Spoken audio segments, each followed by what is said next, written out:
Mu mateka y'isi hari ibihugu byinshi byavutse bibaho hanyuma bikazimira nk'umwotsi mu kirere, ariko hari igihugu kimwe cyabayeho imyaka ibihumbi n'ibihumbi gihindura amateka y'isi, kigahangana n'ubwami bukomeye kandi kigakomeza kubaho n'uyu munsi wa none n'imbaraga zidasanzwe.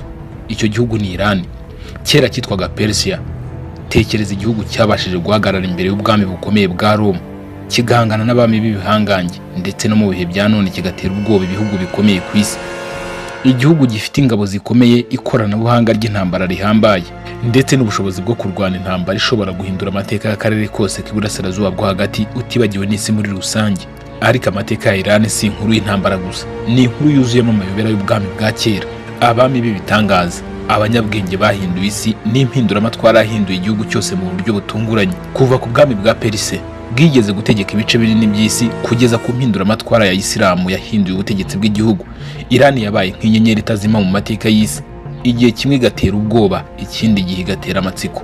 Ariko ikibazo gikomeye kiracyahari: ni gute igihugu cyabashije kubaho imyaka irenga ibihumbi 2000 kigahangana n'abanzi bakomeye kandi kigakomeza kugira ijambo rikomeye ku isi kugeza n'uyu munsi? Muri iki kiganiro tugiye kwinjira mu mateka y'iki gihugu cyuzuyemo ubutwari, amabanga y'ubwami n'imbaraga zatumye gihindura amateka y'isi. Inkuru ya Iran ishobora kugutangaza ndetse ikanagutera kwibaza byinshi kurushaho.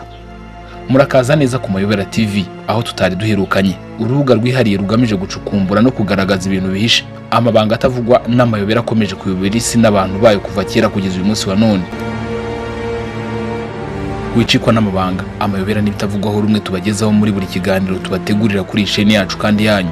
Muri make, aha niho honyine wasanga ibintu bidasanzwe utapfa kumva ahandi. Icyo bigusaba rero ni ugukanda subscribe ndetse no gukanda ku nzogera kugira ngo ubone amakuru mashya mbere y'abandi. Mbahaye ikaze.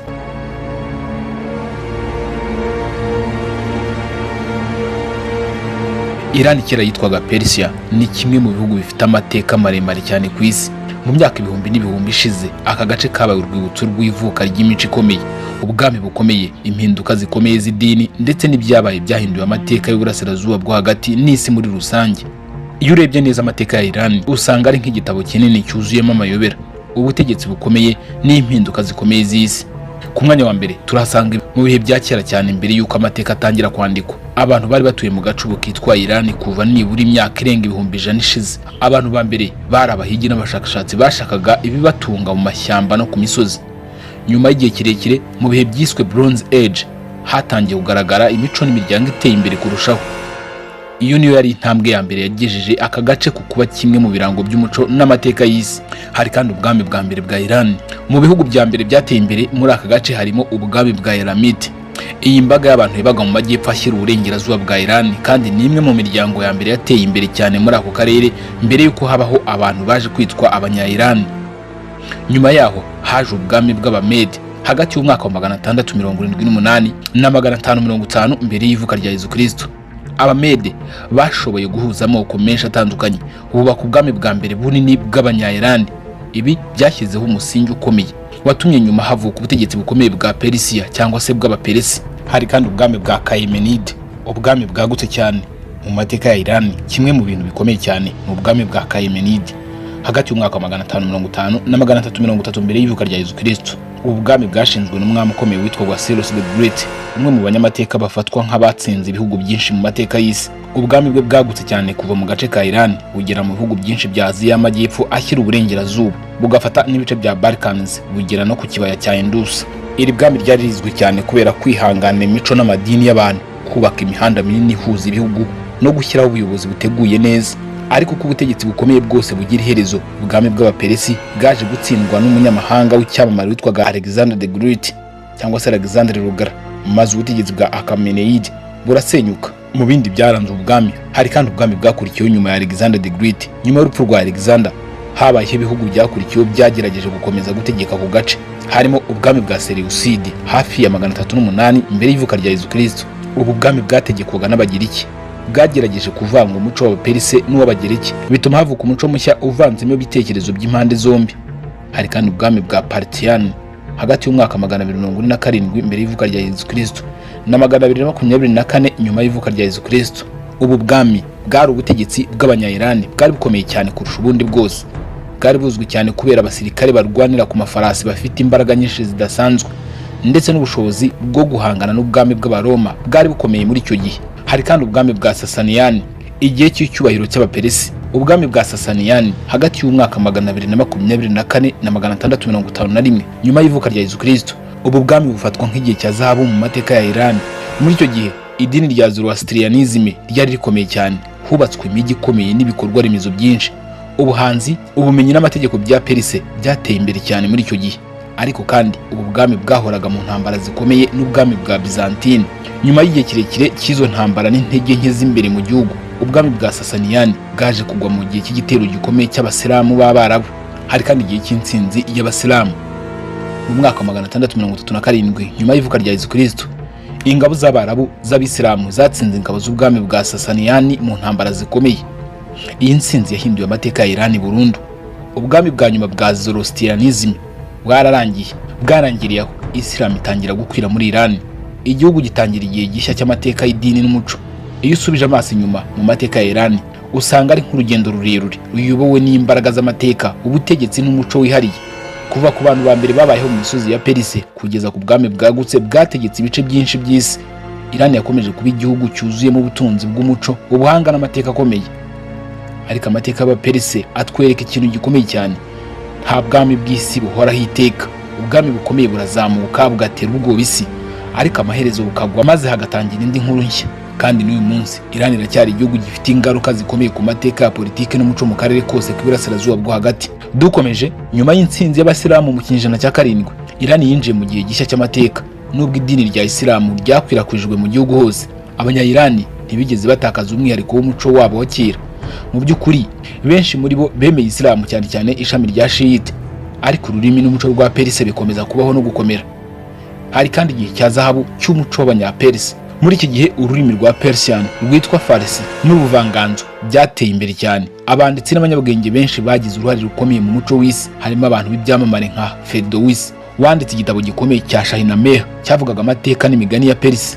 Hari kandi Rumi, umwe mu banditsi n'abasizi bakomeye cyane mu mateka y'isi. Hari kandi Avicenna, umuhanga mu buvuzi n'ubumenyi wagize uruhare runini mu bumenyi bw'isi. Muri icyo gihe kandi ubutegetsi bwa Iran bwagiye buyoborwa n'ubwami butandukanye bwakurikiranye, harimo nk'ubwitwa Tahiridis, Samanidis, Ghaznavidis na Seljuk. Aba bose bategetse ibice bitandukanye by'akarere, bagakomeza guteza imbere umuco n'ubucuruzi. Reka noneho turebe ku gitero cy'Abamongoli n'ubwami bwa Timur. Mu kinyejana cya 13 ingabo z'Abamongoli zagabye ibitero bikomeye byasenye byinshi mu mijyi n'umuco wa Perse. Ibi byabaye nk'inkuba yaguye ku gihugu. Ariko nyuma y'igihe ibyo bisigisigi by'iyo ntambara byaje kubyara ubundi bwami bushya bwa Timur, umwami w'inkomoko wa Turko-Mongol.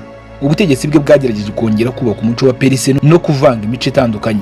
Turebye noneho Iran mu bihe bya kera n'ibya none, mu kinyejana cya 16 havutse ubutegetsi bwagize uruhare runini mu kubaka Iran y'iki gihe, bwiswe ubwami bwa Safavid hagati y'umwaka wa 1501 n'1736 nyuma y'ivuka rya Yesu Kristo. Abasafavid bakoze ibintu bibiri bikomeye cyane: bahuza igihugu cya Iran nyuma y'igihe kirekire cy'amacakubiri, bagira Isilamu ya Shiite idini rya leta. Ibi byagize uruhare rukomeye mu kumenya isura ya Iran kugeza n'uyu munsi wa none. Nyuma yaho haje ubutegetsi bwa Afsharidi ndetse na Zandi, bwakomeje kugira imbaraga mu bya politike n'intambara mu karere k'Iburasirazuba bwo hagati. Reka no turebe mu gihe cyitwa Kajari n'igitutu cy'ibihugu by'i Burayi. Igihe cya Kajari n'igitutu cy'ibihugu by'i Burayi mu kinyejana cya 19, Iran yategekwaga n'ubwami bwa Kajari. Icyo gihe igihugu cyahuye n'igitutu gikomeye cy'ibihugu bikomeye by'i Burayi, cyane cyane Ubwongereza n'Uburusiya. Ibihugu byageragezaga kugenzura ubukungu n'imipaka ya Iran yose. Kubera ibyo bibazo, mu myaka y'1905 n'1911 habaye impinduramatwara ya Constitution ya Perse. Impinduramatwara yashyizeho inteko ishinga amategeko yiswe Parlement, ndetse habayeho kugabanya ububasha bw'umwami. Ibindi bihe byabayeho bikomeye muri Iran ni ubwami bwa Pahlavi n'igihe cyo kuvugurura igihugu. Mu mwaka wa 1925 ubutegetsi bwa Pahlavi bwafashe ubuyobozi bw'igihugu. Reza Shah Pahlavi yatangiye gahunda yo kuvugurura igihugu, yubaka imihanda ya gari ya moshi, yubaka amashuri, ateza imbere ibikorwa remezo.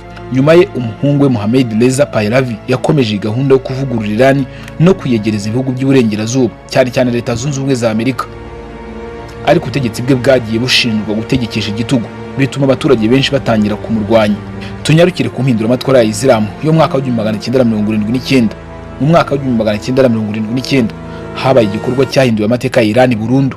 Abaturage benshi bahagurikiye ubutegetsi bw'umwami, maze Shah akurwaho. Nyuma yaho hashyirwaho Repubulika ya Isilamu iyobowe n'umuyobozi w'idini witwaga Ayatollah Khamenei. Icyo gihe Iran yahindutse igihugu kiyoborwa n'ubutegetsi bw'idini, Theocratic Republic, aho abayobozi b'idini bafite ububasha bukomeye mu gihugu. Mbibutsa ko Iran imbere yitwa Perse yaje guhindura izina ryayo ku mugaragaro mu mwaka wa 1935, bahita bayita Iran. Izina rya Perse rivaho gutyo kugeza uyu munsi wa none.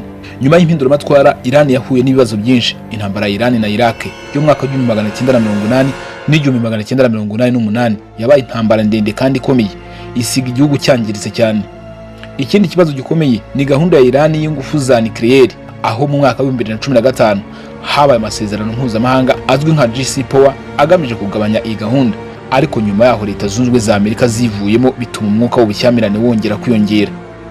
Mu myaka ya vuba aha, Iran yagiye ihura n'imyigaragambyo n'imvururu cyane cyane mu mwaka wa 2025 n'ibihumbi 2026 bitewe n'ibibazo by'ubukungu ndetse n'abaturage basaba impinduka mu mitegekere y'igihugu. Iyo usubije amaso inyuma mu mateka ya Iran, usanga ari inkuru ndende irimo ubwiza bw'umuco, ubutegetsi bukomeye n'impinduka zitangaje. Kuva ku bwami bwa kera bwahinduye amateka y'isi kugeza ku muco wa Isilamu wateye imbere mu bihe byo hagati. Hanyuma ku bihe by'abami n'impinduramatwara ya Repubulika ya Isilamu, Iran yakomeje kuba igihugu gifite uruhare rukomeye mu mateka y'isi. Ariko inkuru ya Iran ntirangirira aha. N'uyu munsi igihugu gikomeje guhangana n'ibibazo by'imbere mu gihugu n'inyungu z'ibihugu byo ku isi, kandi ku buryo butangaje amateka ya Perse akomeza kutwibutsa ko ibihugu bishobora guhinduka, ariko umuco n'amateka byabyo bikomeza kubaho mu gihe kirekire cyane. Iyo urebye amateka ya Iran usanga ari nk'inkuru ndende idashobora guhagarara. Ubwami bwazamutse bukomeye cyane, butegeka isi, nyuma burasenyuka, ariko igihugu gikomeza kubaho. Ibitero by'abanyamahanga byaraje, intambara zirarota, impinduramatwara ziraba, nyamara Iran ntigeze izimira mu mateka. Ni igihugu cyabonye abami b'ibihangange, abanyabwenge bahinduye isi, n'ingabo zigeze guhagarika ubutegetsi bukomeye ku isi. Kuva mu bwami bwa kera bwa Perse bwigeze gutegeka ibice binini by'isi, kugeza kuri Repubulika ya Isilamu ihanganye n'ibibazo by'iki gihe, Iran yakomeje kuba igihugu gikikijwe n'amateka akomeye, imbaraga n'amabanga atarasobanuka neza. Ariko hari ukuri kumwe amateka twereka: ibihugu bikomeye bishobora kugwa, ariko umuco n'umwuka w'abantu babyo ntibipfa byoroshye. Mu myaka ibihumbi ishize, Perse yahinduye isi mu buryo bwinshi, mu muco, mu bumenyi, mu ntambara no muri politiki. Uyu munsi Iran iracyahari, ihagaze hagati y'isi yuzuyemo amakimbirane n'inyungu z'ibihugu bikomeye. Bamwe bayibona nk'igihugu gikomeye gishobora guhindura amateka y'akarere, abandi bakayireba nk'amayobera akomeye akomeje gutuma isi yose iyikurikiranira hafi. Kandi wenda ikibazo gikomeye kiracyafunguye kugeza uyu munsi: ese amateka ya Perse aracyafite indi nkuru ikomeye itarandikwa, cyangwa ibihe biri imbere bizongera guhindura isi nk'uko byigeze kubaho kera? Icyo tuzi cyo ni kimwe gusa: inkuru ya Iran ntirarangira, kandi bizaza bishobora gutungura isi kurushaho. Ndabashimiye, ngende mugira banga ati aha ni ku Mayobera TV, aho ushobora gusanga ibyegeranyo bitandukanye kandi bivuga ku bintu bicanganye n'ibisa nk'ibiteye urujijo muri iyi si dutuye. Mugire ibihe byiza aho muri hose mu bice bitandukanye by'isi.